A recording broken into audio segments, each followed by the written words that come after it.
Mercedes W113 cars, or Pagodas, come in all flavors and for many budgets, from the fully restored show car through the preservation level car to the project.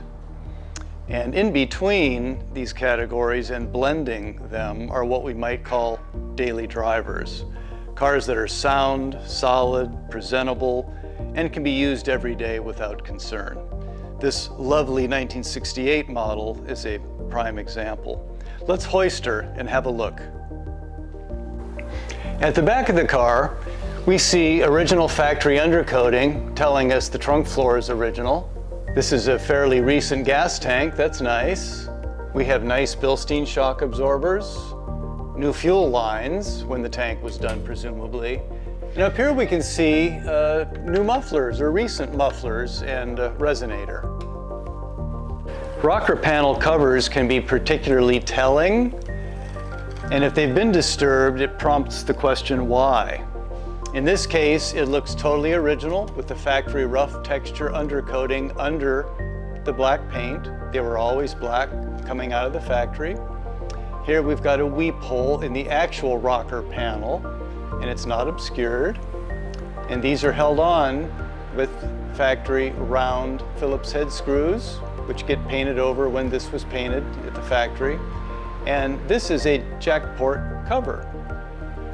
Under the center of the car, we see this rough textured coating. This is factory undercoating, and it was always rough like this.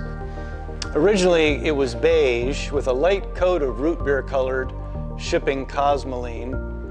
And this all darkens over the years, and then sometimes people will spray them black just to freshen the car.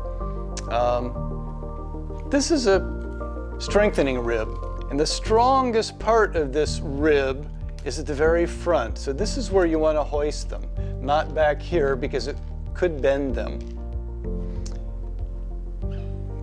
This guy here is the transmission mounting plate, and they were body color from the factory, and we can see there's a little bit of the body color peeking through on this one, and this car is horizon blue.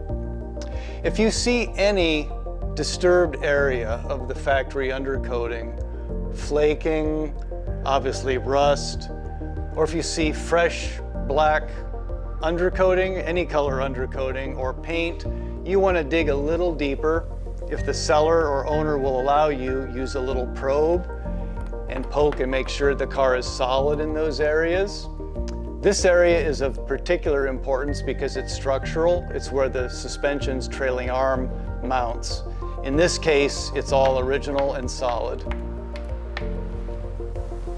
Where the floorboard meets the toe board is a susceptible area to corrosion due to the spray from the tires.